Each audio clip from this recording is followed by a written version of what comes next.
I don't know if you've talked about this on the podcast, but I'm sure you guys have tried to get a reboot made at some point. Yes. This is the reboot. Mm-hmm. You've talked about, this is, you guys are giving now adult tips for living in the adult world. Right. And you're seeing people are listening, they're connecting. Mm-hmm. And I really do like the approach where it's no holds barred, where you're just like, we used to go down on each other in cars and that stuff that I'm like, oh. Fuck!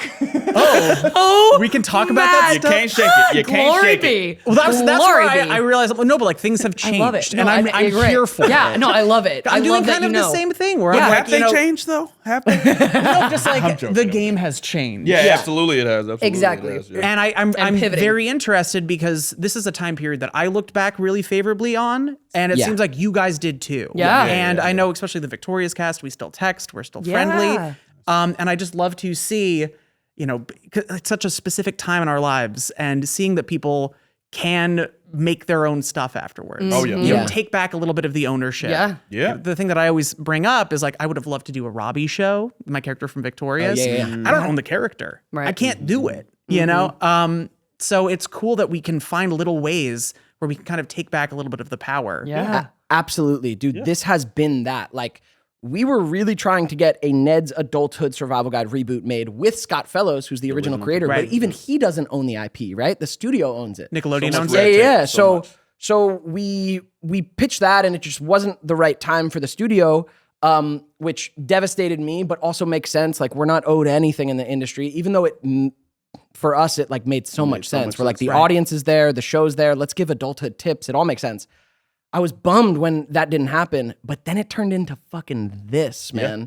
And this, we're able to talk about life in such a deeper way than you can on a narrative television show. Right. Like, you're confined by a story. Yeah. This is us, like, this is real talk. This is sitting around with friends talking about fucking everything. And I think that is like the real Ned's reboot. And it's connecting, you know? Yeah. I see the clips and I read the comments and I see that the kids are like, this is what I'm going through. This is what Yeah. It's good to hear that the people that I grew up watching, went through something similar or have experience in things similar and made it out. We're all alive. Exactly. Yeah. And we've all been through some Yep. shit. Yeah, exactly. Yeah. Yeah.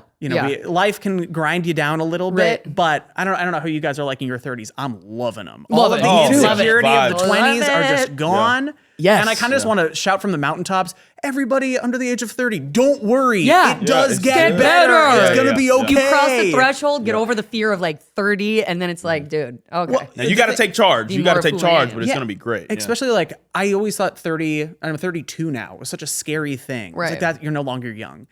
It's not like people go like, oh, I'm 32, but I still feel 24. I feel very 32, but it's And it not feels as great. old as I thought it was going to feel. Ooh. And that's, love I think that. that, it's if you're young at heart, if Yeah. you have a little bit of humor and youthful, ness to yourself, then you'll just keep getting older, but stay not feel like I feel my age, but Yeah. I'm not old yet. Right. Yeah. Definitely not. Like, people in their 30s saying, I'm old. I'm like, do you have parents? Like, what? What do you mean? No, you're What are you fucking saying? not. Yeah, yeah. Like, if my mom's like turning 65, if she wants to complain about feeling old, Right. you have Have at that, it, Mom. have at Have at it, man. The thing that does But make me feel 30s, old no. though is when you're like on the internet and it goes, this song, like, Party in the USA, 15 years old today. You go, what? Wow.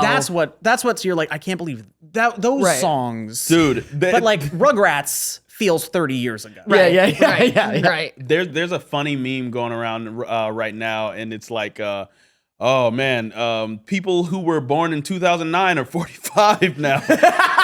And the fact that I sat there and had to think about it, I'm like, Isn't that crazy? Isn't that crazy that that's it's like true? the math is all off, and then I'm like, oh, okay, I'm old enough to. They're believe fucking this with crap. you. Oh my god. Yeah. man. Wow. Whenever we like bring up a memory, or especially you or I, and then it's like, that was 18 years ago. Ooh, that's yeah. when the time and the scope hits. But no, I fucking love my 30s, man. Yeah. Love them Dude, already. In, that'd be in cool. September, I think that's our 20-year anniversary for Ned's. Yes. Man, in September. Yes. Yeah. My mom's birthday, September 12th. My mom's September 12th. But yeah. Can you talk us through your 20s in this industry? Started off real strong, so one question I have for you guys too is when you got started in all of this. I started with Nickelodeon at 17. And that went until about 22, 23 years old. Okay. Oh. And then I had It's like a different fucking yeah, time. exactly. chunk. It's I've talked to a lot of people who started when they were really young, and the experience seems to be so drastically different. And not drastically different, but just different enough. Right. You know, I felt like I was an adult when I started. Right. I knew what I was getting myself into. But you guys started young, right? Yeah, Daniel and I were 10, 11? 13 to 15 Oh, on on the show. Neds. Yeah, on the show. And Lynn's 14 was to 16. 14 to 16, yeah. Was that? I mean, so you guys had to do school on set. Oh, yeah, It was yeah. probably really difficult.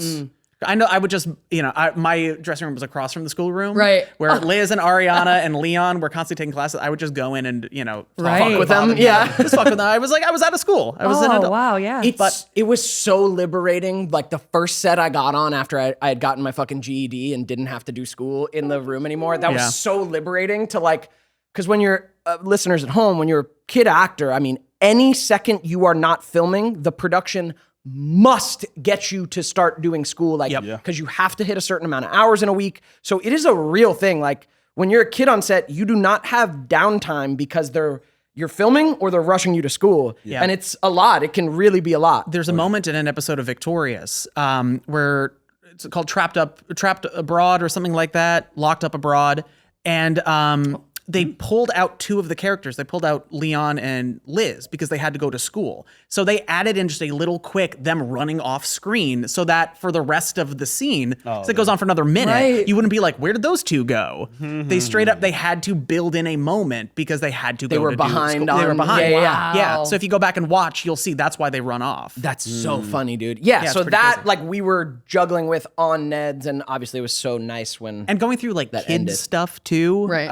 This is something that I completely missed. I felt like I got to have a full childhood. And then Nickelodeon was Nickelodeon. But then Nickelodeon was my college experience. Right. Yeah. Oh, So that's nice. A little bit. I feel like, yeah, you seem like a person who has good seeds laid before any success. Like you have hobbies and shit and like stuff that That's true. interests you. The good seeds laid before. You know what I'm saying? Yeah. Yeah, my garden blooms. Yeah, there you go. My garden All blooms. right. Something like that. Great. But Love then my that. 20s were interesting. Imagine having this meteoric rise. I grew up on Long Island, about an hour from Manhattan. Heard of in it. the suburbs. Heard of it. Very exclusive. It's about an hour from Manhattan, and it was actually a good place. A lot of famous people came from there. My hometown, Jerry Seinfeld, the Baldwin brothers. But like growing up, knowing that there was Manhattan right there, just kind of, I was like, I want to know more. I want to go out. I want to explore. That's kind of how I started acting. And then to have that meteoric rise from growing up just in the suburbs, just a normal kid, all of a sudden, Kids' Choice Awards, all of a sudden, just television, people knowing who you are, and then canceled. And you go, all right, that'll be fine. I gave it 6 months. I was like, I'll book another TV show. I'll book another job. This will go, this isn't the end. Yeah. And Same. it was about 10 years of auditions. They loved you. They loved you. But they're going with somebody shorter, taller, red hair, whatever. It was just 10 years of really, I would get little things that would kind of keep me alive. I called it being strapped to an IV.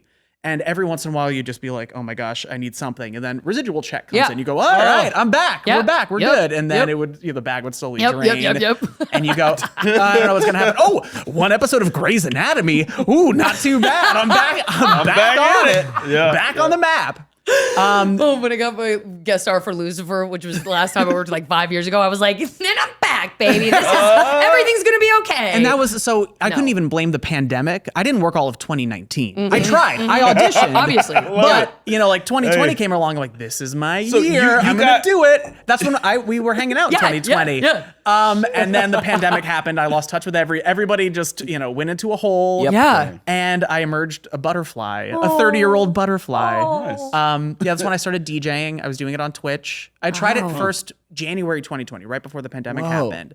And it went over so well. I went up, I had gone to this night called Candy Pop here, where they do, Britney Spears and NSYNC, Backstreet Boys, good pop music stuff. And I went and they did one Hillary Duff song. Let the rain fall down and wake my dreams, let it wash away. Exactly. That's exactly what happened. Everyone in the room went, woo! Yeah, They went crazy. yeah. And I'm He's like, like- I want to try that. So I reached out to the promoters. I'm like, can I do it? And they go, sure.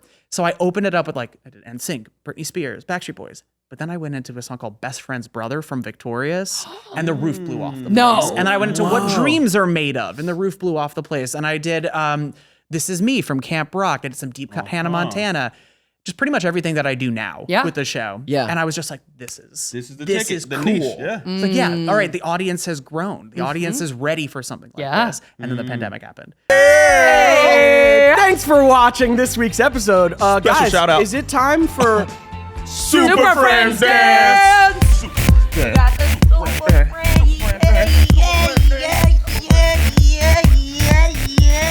Thank you for being patrons. We love you. Special shout out. Thanks for making this this podcast possible. Go to patreon.com/nedspod That part. if you want more from That us part. and to support us. We love you. Love Thank you. See you next week. Bye.